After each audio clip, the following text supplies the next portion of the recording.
अस्सलाम वालेकुम। बात करेंगे मम्स के बारे में। मम्स को कनपेड़े कहा जाता है। मम्स एक वायरल इन्फेक्शन है जो कि एक वायरस कॉज करता है जिसका नाम है मम्स वायरस।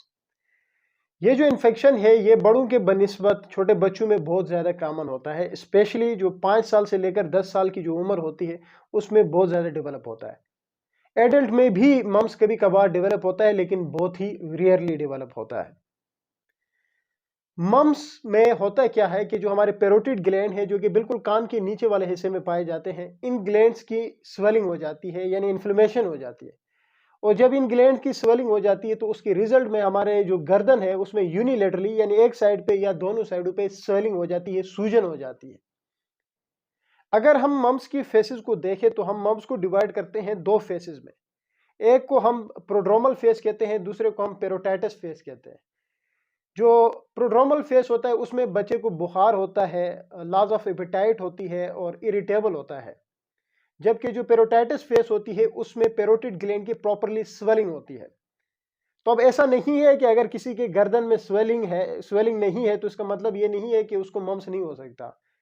आया कि क्या पता उस वो प्रोड्रोमल फेस में हो जिसमें बुखार होता है, पेशेंट इरिटेबल होता है और भूख कम लगने लगती है।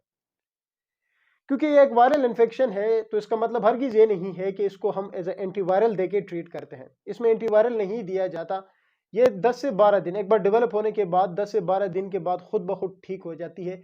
सेल्फ लिमिटिंग डिजीज़ है। इसके लिए किसी किस्म की कोई स्पेसिफिक एंटीबायोटिक या एंटीवायरल नहीं दी जाती है। लोगों का ये गलत ख्याल है कि क्योंकि एक वायरस काज करता है तो एंटीवायरल देनी चाहिए, एंटीवायरल नहीं देनी चाहिए। ये एक सेल्फ लिमिटिंग कंडीशन है। इसमें क्योंकि बच्चे को बुखार होता है तो एंटीपायरेटिक्स हम देते हैं, पेनाडॉल वगैरह देते हैं। क्योंकि शदीद किस्म का दर्द होता है तो हम कोई पेन किलर वगैरह देते हैं। और पेशेंट जो है वो डिहाइड्रेटेड होता है तो उसको हम ज़्यादा से ज़्यादा फ्लूइड का कहते हैं कि ज़्यादा से ज़्यादा पानी पिया करे, जूसेस का इस्तेमाल किया करे। और जो सबसे अहम चीज़ है जो आपने इसकी ट्रीटमेंट में करनी होती है वो है वैक्सीन।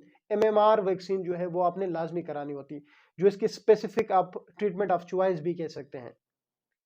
अगर हम वैक्सीन नहीं लगाते हैं इस कंडीशन में तो तब क्या हो सकता है? तो दो तरह की फिर कॉम्प्लिकेशंस डेवलप हो सकती है।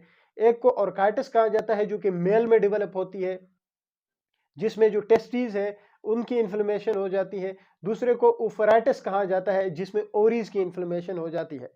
तो इसलिए ये जो वैक्सीन है, एमएमआर वैक्सीन जो है, ये लाजमी होती है जब किसी को भी मम्स हो तो ये वैक्सीन लगाना। अगर ये वैक्सीन नहीं लगाई जाती है तो फिर ये दो तरह की कॉम्प्लिकेशंस डेवलप होती और ये दोनों कॉम्प्लिकेशन आगे जाके फ्यूचर में इनफर्टिलिटी की भी कॉज बन सकते हैं। तो ये छोटी सी वीडियो थी मम्स के बारे में।